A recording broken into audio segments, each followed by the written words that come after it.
Terima kasih tiga yang pertama, 10 yang pertama. Dengar suara saya no? Dengar no? Alhamdulillah. Teruskan perkongsian saudara-saudari dan Tuan Limun. Waalaikumsalam warahmatullahi wabarakatuh. Tuan Zaidi, Tuan K. Hakim, Muhammad Yusof, Baja Organik, Warung Kuda-Kuda, Fazli Shah, Ahmad Basri, Tuan Zulkifli Abdullah, Fazli Shah, okey. Dapatkan baja organik daripada Tuan Fazli Shah, kalau yang perlukan baja. Tuan Nizam Cik Pah, Tuan Mak Fuad, Bunga Yan, Muhammad Ruzaimi, Fazli Shah, Cik Panjang, Karudin Din Jek Karudin, Zulkifli Abdullah, Nur Hidayah, Farid bin Bahrain, Fazli Shah, Abdul Rahman, Saiful Azwan, Faizan Khairi, Muhammad Zaini. Mohon saya agar saudara-saudari untuk berkongsi video live kita. Semoga perkongsian kita akan meningkatkan lagi lah tontonan pada malam inilah. Di tajuk dia, rakyat tak salah. Yang salahnya adalah ahli politik yang tidak bertanggungjawab. Itu je. Dan itu tajuk kita lah. Dan sementara kita menantikan apakah keputusan mesyuarat MKT UMNO, kita buat live sekejap. Dan itu tajuk dia lah. Sebab viral hari ini. Dan ada seorang ahli politik daripada UMNO jugalah yang mengatakan setelah rakyat mengundi Pakatan Harapan di pilihan raya yang ke-14. Tapi itu pendapat beliau lah. Tapi pendapat saya, rakyat tidak bersalah. Yang salahnya adalah ahli politik yang tidak bertanggungjawab, dan kesilapan kita pula gagal untuk menjernihkan keadaan, mengatasi pembohongan yang dibuat oleh ahli-ahli politik yang jahat daripada Pakatan Harapan di pilihan raya yang ke-14.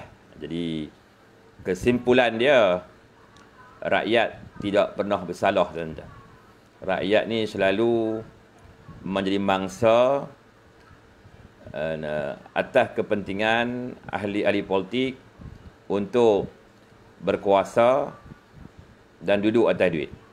Okey tuan-tuan, saudara-saudari yang dimuliakan Allah Subhanahu Wa Taala. Assalamualaikum warahmatullahi wabarakatuh. Salam sejahtera. Saya Ismi Rakyat. I am from Baling Kedah. Saya mohon saudara-saudari untuk berkongsi lebih banyak lagi live ini. Ada dekat 1000 orang ini. Kalau tuan-tuan bantu kongsi, insya-Allah jumlah tontonan akan meningkat. Biasalah kita ni satu platform rakyat biasa, bukan platform yang menjurus 100% kepada politik. Kita lebih kepada rakyat, dan kita sentiasalah mempertahankan rakyat. Sebab dalam negara demokrasi ni, realitinya rakyat tidak pernah bersalah. Rakyat-rakyat yang mengundi Pakatan Harapan pun sebenarnya tidak bersalah. Sebab yang bersalahnya ahli-ahli politik Pakatan Harapan tu yang berjaya manipulasi pemikiran rakyat sehingga ada yang memberi undi kepada mereka di pilihan raya yang ke-14. Jadi kesimpulan dia sekali lagi, rakyat tidak pernah bersalah. Okey, saudara-saudari yang dimuliakan Allah lah. Ya ni Khairul Anwar, tidak jujur lebih tepat penyamun. Ini bukan soal, saya tak cakap soal integriti dan credibility. Soal dia hari ini, ada ahli politik menyalahkan rakyat. Ahli politik kata ahli politik tak bersalah, yang salahnya rakyat. Jadi Saya pun cari jugalah titik-titik kebenaran daripada kenyataan ahli politik berstatus timbalan menteri dan juga ahli parlimen di kawasan tersebutlah. Beliau kata salah rakyat sebab rakyat undi Pakatan Harapan. Jadi saya rasa tidak ada titik-titik kebenaran daripada kenyataan yang dikeluarkan oleh beliau. Sepatutnya beliau kena menyalahkan ahli politik Pakatan Harapan kerana jahat menipu rakyat. Sebab kita golongan rakyat ni kita sentiasa menjadi mangsa. Kan? Kita selalu jadi mangsa. Kan? Kerana ahli politik Pakatan Harapan nak berkuasa, dia manipulasi pemikiran kita. Mereka kata mereka yang terbaik. Dan mereka akan buat yang terbaik, mereka janjikan manifesto yang terbaik kononnya. Dan rakyat teruja lah. Sebab tawaran-tawaran yang diberi oleh Pakatan Harapan ketika itu, tawaran-tawaran yang amat dikehendaki oleh rakyat. Semua golongan terpengaruh lah. Anak muda terpengaruh dengan pendidikan percuma. Anak muda terpengaruh dengan peluang 1 juta pekerjaan untuk golongan graduate. Tangga gaji yang dicadangkan mereka, yang dijanjikan mereka, 3,400 hingga 4,000 lebih. Lepas tu, golongan-golongan warga Felda terpengaruh dengan hutang lapuk akan dibangsuhkan. Dan golongan-golongan suri rumah yang tak bekerja terpengaruh dengan janji caruman KWSP percuma daripada kerajaan. Lepas tu kumpulan-kumpulan yang suka naik kereta pergi tempat kerja, dan mereka terpengaruh juga. Harga minyak RM1.05. Dan orang yang suka buat long distance, suka guna lebuh raya, terpengaruh juga. Sebab lebuh raya percuma. Dan golongan-golongan OKU pun terpengaruh juga. Sebab mereka menjanjikan RM800 ke RM1,000 kenaikan allowance orang kurang upaya. Dan boleh katakan semua golongan lah mendapat janji-janji yang cukup luar biasa. Termasuk golongan-golongan macam pembeli lah, kita pembeli rakyat yang golongan pembeli. Dia orang kata GST government suka tipu. GST ni Najib kutip nak bayar hutang 1MDB. GST ni orang miskin yang paling menderita sebab semua barang kena GST. Dan hakikat realiti faktanya barang-barang keperluan tak kena GST. Tapi kerana Daim Zainuddin ketika itu dia kata GST government suka tipu. Lepas tu masa tu Mahathir pun sama juga, dia kata GST ni government suka tipu. Dan Tan Sri Muhyiddin Yassin ketika itu pun dia kata GST government suka tipu. Maksudnya secara kolektif pemimpin politik Pakatan Harapan mengatakan GST itu government suka tipu. Yang seterusnya yang menyebabkan pengaruh utama yang rakyat mengundi Pakatan Harapan adalah fitnah 1MDB. Ketika itu mereka mengeluarkan fakta-fakta yang nampak jelas dan terang. Ketika itu ramai rakyat percaya benda itu sebab nampak jelas dan terang. Dan ketika itu penerangan kerajaan juga penerangan UMNO Barisan Nasional gagal untuk menjernihkan keadaan. Yang mana tuduhan-tuduhan yang kononnya Datuk Seri Najib curi 42 bilion duit 1MDB, ramai yang percaya.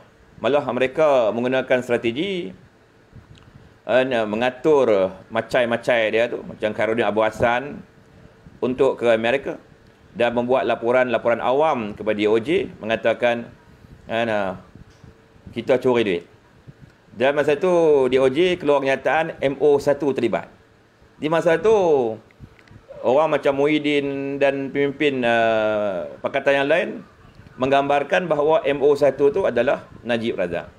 Dan ketika itu di sebelah pihak kerajaan pula tak mampu nak menjernihkan keadaan. Ada yang percaya, malah dalam kerajaan pun ada yang percaya bahawa MO1 itu adalah Najib Razak. Berbanding hari ini orang dah tahu yang MO1 tu bukan Najib Razak, orang lain. Betul tak? Hari ini orang dah sedar bahawa kerajaan BN tak curi duit 1MDB. Yang curinya Goldman Sachs. Dengar, betul tak? Goldman Sachs pun dah mengaku salah. Dia nak bayar USD 3.9 bilion. Betul tak? IPC pun nak bayar balik lebih kurang USD 4.5 bilion. Mereka dah bayar balik dekat RM 2.8 bilion. Betul tak? Jumlah keseluruhan yang kita bakal dapat atau yang sudah dapat lebih kurang RM 38.8 bilion. Makna hutang 1MDB cuma tinggal 1.2 bilion. Jadi mana yang mengatakan kerajaan BN curi duit 1MDB tu? Di manakah fakta yang mengatakan Najib Razak curi duit 1MDB tu? Tak ada satu fakta yang ada titik-titik kebenaran yang sah. Betul tak? Jadi realiti dia, tuan-tuan. Sebelum ni memang kita tak nampak. Tak nampak sebab ahli politik jahat lah. Ahli politik Pakatan Harapan bermain politik yang jahat. Ahli politik Barisan Nasional pula tak mampu nak menjernihkan fitnah-fitnah yang ditebarkan oleh ahli politik daripada Pakatan Harapan. Maksudnya masalah hari ini salahnya adalah salah ahli politik, bukan salah rakyat jelata. Kalau orang kata salah rakyat, orang tu gila, tuan-tuan. Sebab apa? Kenapa nak salahkan rakyat? Rakyat tak salah. Rakyat boleh percaya. Maksudnya kalau yang pakatan ni bermain politik hingga mewujudkan keyakinan rakyat kepada mereka, bukannya salah rakyat, salah pihak. Dua-dua pihak salah. Yang sebelah kerajaan dulu gagal untuk menjernihkan keadaan walaupun kuasa ada di tangan. Tak boleh menjernihkan keadaan. Jadi ini satu pembelajaran sempadan dan teladan kita depan hari. Moga ahli-ahli politik ni lebih ada integriti supaya mereka ada kredibiliti. Amalan-amalan matlamat menghalalkan cara ni tak sesuai diamalkan di negara yang majmuk berbilang kaum dan agama hari ini.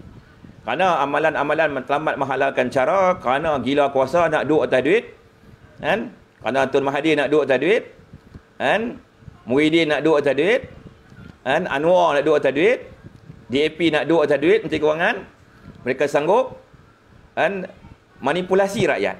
Dan akhirnya rakyat disalahkan. Kenapa nak salahkan rakyat? Rakyat tak bersalah. Kenapa mereka nak sangat jadi Perdana Menteri masa tu? Nak jadi kerajaan? Sebab dia orang nak duduk atas duit. Sebab dia orang tahu negara kita kaya. Reserve simpanan kita banyak. Aset-aset kita berlambak di dalam dan di luar negara. Jadi bila dia orang duduk saja jadi kerajaan, mereka kata Malaysia nak bankrupt. Hutang negara 1 trilion. Maka mereka lancarkan tabung harapan Malaysia. Maka ramailah berduyun-duyun lah rakyat kena tipu dengan mereka. Sampai anak-anak kecil pun tertipu. Duit wang saku sekolah pun didermakan kepada tabung harapan Malaysia. Betul? Dan akhirnya rakyat sedar bahawa hutang negara bukan 1 trilion. Hutang negara cuma diparas yang cukup selamat. 686 bilion ketika itu. Reserve simpanan negara cukup banyak ketika itu. Kalau tak silap saya, USD 108 bilion. Tak masuk aset-aset negara lah. Kalau ikut kata-kata terakhir Tun Mahathir sebelum dia rebah, negara kita ada kekayaan lebih kurang 2 trilion. 2 trilion kekayaan negara lah. Jadi itulah fakta realiti yang sebenar. Tapi apa boleh buat? Terlajak perahu boleh diundur. Terlajak undi memanglah buruk padanya. Tapi yang salahnya adalah ahli politik. Ahli politik. Maksudnya ahli politik belah pakatan ni terlalu bijaksana untuk menipu rakyat. Ahli politik sebelah kerajaan pula terlalu lemah untuk menjernihkan pemikiran rakyat. Jadi kesimpulan dia secara kolektif memang salah ahli politik Malaysia, tuan-tuan. Salah lah. Okey, tuan-tuan. Cakap benda betul. Jadi kita tak setujulah.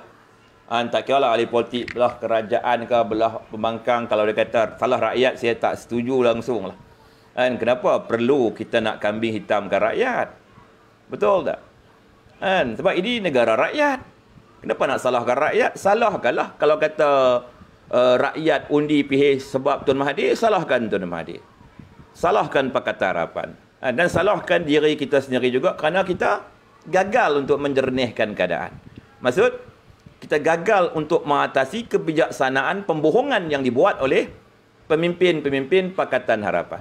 Maksud isu politik hari tuan-tuan yang buat rakyat ni rasa tak selesa adalah dibuat oleh ahli-ahli politik juga.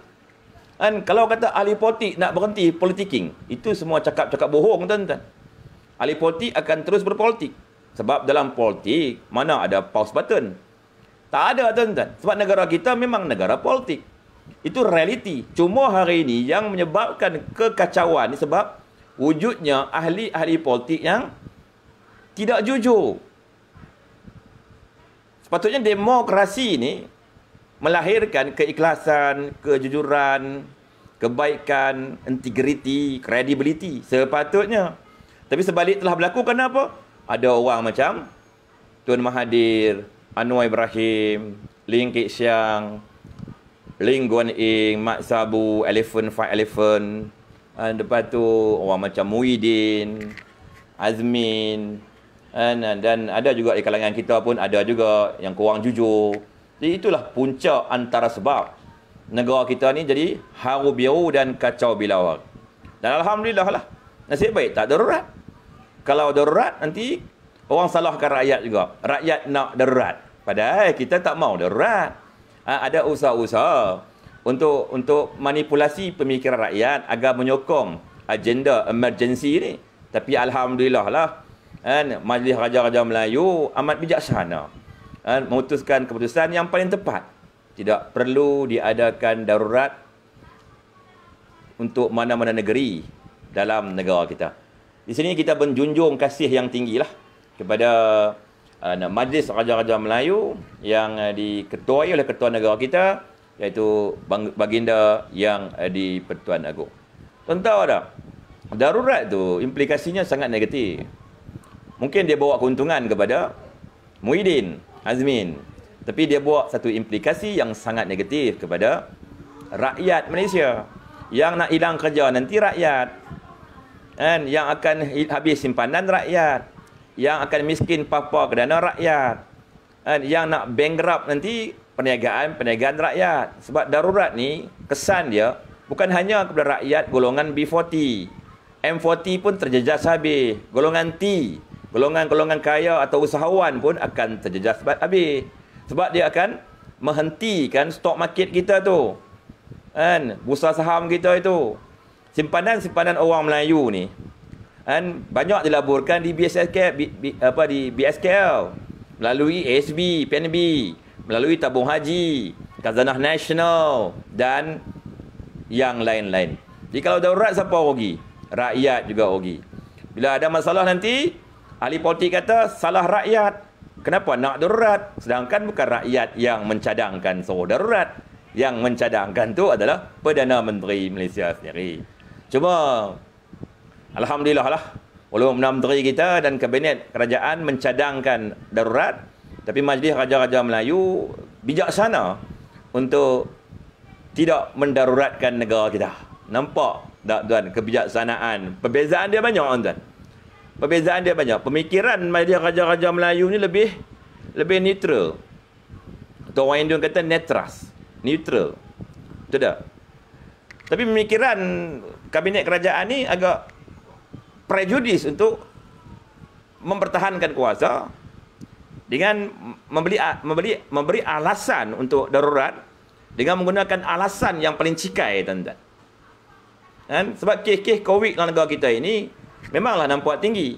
Tapi kalau tuan-tuan perhalusi sebenar-benarnya, jumlah jangkitan tu paling banyak dekat mana? Jumlah jangkitan tu paling banyak di dalam penjara. Bahasa modennya kluster penjara. Betul tak? Hari ini pun peningkatan memang tinggi di Sabah. Tapi tengok banyaknya, separuhnya daripada dalam penjara. Maksudnya, jadi kita keliru. Sebab DG Kesihatan, bila dia memberi information kepada rakyat, dia kadang-kadang kluster benting. Kita tak faham apa tu benting. Betul tak? Patutnya tersebutlah ini kluster penjara pokok senar, ini kluster penjara taping, ini kluster penjara senar. Dia senang. Jadi rakyat sedang faham. Kluster-kluster yang wujud ni kadang-kadang bermula di satu kluster saja. Kluster contoh di Kedah, Siwa Gangga. Kerana Siwa Gangga tu wujud pula kluster tower. Satu kluster je asal, tuan-tuan. Macam kita menghadapi gelombang pertama dan kedua COVID-19. Masa tu kluster tabligh. Kita gunakan nama kluster tabligh je. Kita tak gunakan kluster, kalau orang tabligh tu orang Manjung, kluster Manjung. Kalau orang tabligh tu orang Baling, kluster Baling. Kita tak guna pun perkataan-perkataan tu. Jadi, kenapa dulu kita mengatasi masalah COVID-19 dengan penuh bijaksana dan tidak mengelirukan, malah tidak mewujudkan perkataan panik. Sehingga Muhyiddin Yassin pun panik nak darurat negara kita. Jadi Kedah dia punya Siwa Gangga. Betul tak? Jadi masalah penjara ni bukannya salah rakyat. Masalah dalam penjara ini, kalau menularnya COVID-19, menteri yang bertanggungjawab atas penjara adalah Datuk Seri Hamzah Zainuddin.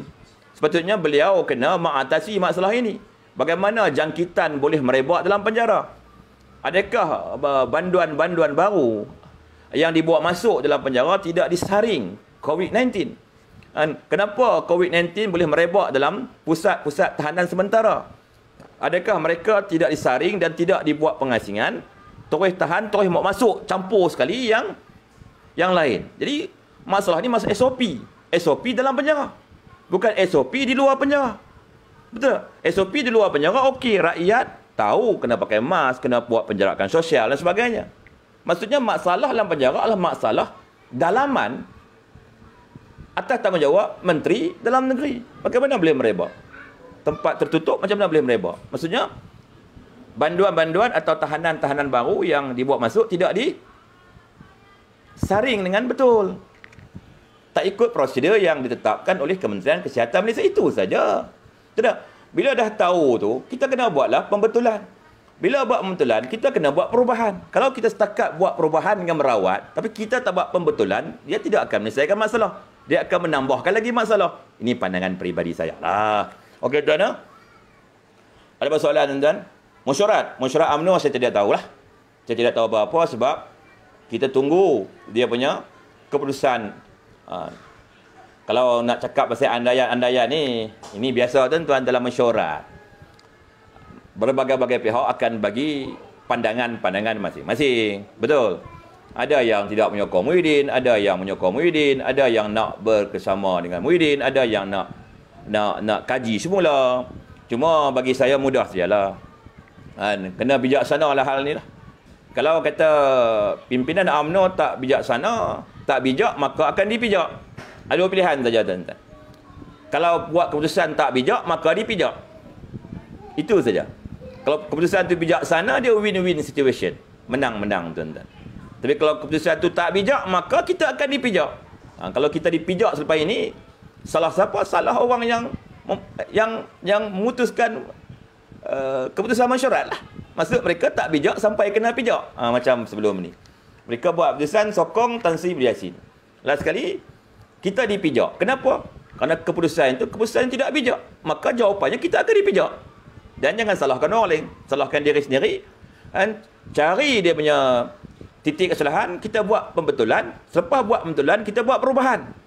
Kalau kita buat pembetulan, tak buat perubahan, maksud kita akan diulang pijak oleh orang yang sama. Itu ceritanya, tuan-tuan. Okey, tuan ada persoalan, tuan-tuan. Lepas tu adalah satu kawan kita lah, Kak jugalah. Dia kata, kalau boleh tu kerajaan benar lah. Ada golongan-golongan yang ada KWSP akaun 1 tu, yang dah keluarkan akaun 2 tu, untuk membenarkan mereka mengeluarkan caruman mereka di musim negara kita sedang menghadapi kelemahan ekonomi disebabkan yang pertama COVID-19, yang kedua disebabkan kemelut politik yang belum berakhir. Itu ada Kak minta. Okey, tuan, ada persoalan, tuan? Saya pun tak mau live lama sangat, tuan, sebab saya nak tunggu keputusan mesyuarat MKT UMNO tu. Nak tengok apa keputusan dia. Adakah keputusan tu keputusan yang bijak atau keputusan untuk dipijak? Kita tengok, tuan. Najib sokong Anwar. Ni siapa ni? Muhammad. Itu kenyataan-kenyataan. Kalau tuan baca di portal macam Malaysia Kini ni, dia kata ada sumber. Dia kata dia punya kenyataan tu, dia tulis tu ada sumber mengatakan Najib sokong Anwar. Siapa sumber tu? Siapa informer kepada portal tersebut? Kalau Najib kata saya sokong Anwar, itu jelas dan terang. Kita boleh percaya bulat-bulat. Tapi kalau kata ada sumber mengatakan Najib sokong Anwar, kita tak boleh percaya lagi. Kalau kita percaya bermakna kita buat keputusan yang tidak bijak, maka kita akan dipijak. Jadi jangan mudah dipijak oleh lawan. Kan? Kalau ada perkataan ada sumber mengatakan Najib sokong Anwar, kalau kita percaya, makna kita tidak bijak, kita akan dipijak. Kecuali kalau Najib kata, saya dengan ini sebulat hati menyokong Anwar Ibrahim. Itu jelas, tuntas, terang, maka barulah boleh kita percaya. Betul? Tapi kita kena dengar daripada mulut dia sendiri. Wartawan-wartawan ni tuan-tuan, semua cari makan. Itu profession dia orang. Kan? Tidak? Dia orang cari makan begitu. Jadi kadang-kadang dia orang mendapatkan maklumat daripada berbagai-bagai informer. Informer ni sumber. Berbagai-bagai informer. Kadang-kadang informer itu cuma cakap makan nasi. Tapi kadang-kadang wartawan tambah makan nasi, lauk ikan. Dia tambah ikan tentu. Yang kedua pula dia tambah ayam pula. Ini biasa tuan-tuan. Dan kita tak salahkan wartawan. Memang bidang mereka begitu. Bidang mereka mencari maklumat sensasi bertujuan menjadi wartawan yang pertama mendapat maklumat dan yang pertama menyebarkan dalam media sosial melalui portal-portal berlesen mereka bertujuan untuk meraih populariti yang tertinggi supaya syarikat tersebut mendapat keuntungan dan boleh terus survive membayar gaji kaki tangan dia. Ini perjuangan mereka. Ini bidang mereka. Kita tak salahkan mereka. Ini bidang mereka. Kalau kita ni wartawan pun kita jadi macam tu juga tuan-tuan. Kan? Penjarakan sosial ke apa, kita tak peduli. Bila ada menteri keluar, kita kepung rapat-rapat. Sedangkan arahan dah keluar. Penjarakan sosial. Tapi arahan yang keluar tu tak sesuai dalam profession wartawan. Tak sesuai. Sebab apa? tak sesuai dengan bidang dia orang. Dia orang terpaksa lah. Nak salahkan wartawan pun tak boleh. Sebab memang tak sesuai dengan bidang mereka. Kecuali kena keluarkan satu undang-undang baru. Arahan baru yang mana tidak ada lagi sentuhan fizikal untuk, maksudnya wartawan kena tukar pakai teknologi ke, kena buat video zoom ke apa lah. Saya tak mau komen lah hal tu. Okey tuan-tuan, ada apa soalan tuan-tuan? Ada apa soalan? Ya ni Najib kata, kan? Dia Najib Razak post 44 minit yang lalu. Ada media portal yang laporkan seolah-olah saya mendesak semua ahli parlimen UMNO untuk sokong Anwar jadi PM. Ini kurang tepat. Betul tak? Memang kurang tepat lah maklumat itu dari sumber. Sumber itu siapa? Kan? Sumber itu siapa? Kalau sumber tu musuh Najib, tentulah dia akan cakap benda-benda yang buruk kepada Najib. Kalau sumber tu orang kuat Najib, tentulah dia akan cakap benda-benda yang baik tentang Najib. Ini politik tuan-tuan. Kan? Jadi tak apa tuan-tuan. Kita jangan percaya tuan-tuan. Okey tuan-tuan. Ada apa soalan tuan sebelum kita berhenti? Ya Cik Zainun, Cik Syed kuat nak jadi kaya belakang ni. Kuat nak jadi kaya. Kuat nak jadi kaya ni kan. Inilah masalah tuan-tuan. Bila kita berjuang dalam politik, akan ada orang kata kita nak jadi kaya. Salah tuan-tuan. Kan? Rezeki itu daripada Allah Subhanahu Wa Taala. 9/10 rezeki itu dari perniagaan. Tapi ada juga orang hari ni, dia kata 9/10 rezeki itu daripada politik. Maka rezeki itu daripada pemimpin. Dia tak boleh kata apa kepada pemimpin. Pemimpin kata A, kita kena kata A. Kalau B, kata B. Sebab 9/10 rezeki itu dari politik. Dan rezeki itu dari pemimpin. Itu fahaman-fahaman yang salah. 9/10 rezeki dari perniagaan. Kalau nak kaya, berniaga. Ni ada orang kata nak kaya, main politik. Di mana mengatakan 9/10 rezeki dari politik? Di mana mengatakan rezeki itu dari pemimpin? Jadi kalau kita ada fikir tu, kita pun sama macam orang-orang Pakatan Harapan. Orang-orang Pakatan Harapan dia fikir 9/10 rezeki daripada politik. Kan? Sebab tu dia orang sanggup fitnah kerajaan yang baik untuk ketua mereka duduk atas duit. Nah itu yang tengok Syed Paul Mak Sabu dakwa di mahkamah. Sebab apa? Sebab dia percaya 9/10 rezeki itu daripada politik. Okey tuan-tuan. Ada apa soalan tuan? Geng darurat. Geng darurat ni depa kenalah akur kepada keputusan Majlis Raja-Raja Melayu. Segala perkara yang keluar daripada Majlis Raja-Raja Melayu disebut titah. Titah itu tidak boleh dibantah. Kalau orang politik keluar kenyataan, kita boleh bantah. Sebab itu bukan titah. Tapi kalau Raja-Raja Melayu, dia buat kenyataan yang keputusan kolektif, makna itu titah yang tidak boleh dibantah. Kalau kita bantah, bermakna kita membuat satu penderhakaan kepada institusi Raja-Raja Melayu. Raja dan rakyat berpisah tiada. InsyaAllah. Okey tuan-tuan, saya ingat cukup tuan-tuan. Lan Chelsea, Najib sahkan sokong Anwar. Ini pun baca bagi habis. Sumber mengatakan Najib dah keluar kenyataan dekat dia punya page rasmi dia. Jadi dia tak sokong Anwar pun. Dia tak perlulah nak fitnah benda-benda yang tak tepat. Itu memalukan diri kita sendiri. Betul tak? Okey tuan-tuan, saya berhenti dulu. Kita bersama-sama kita berdoa agar keputusan mesyuarat tertinggi UMNO hari ini membuat keputusan yang bijak supaya kita tidak dipijak di depan hari. Wallahu a'lam bishawab.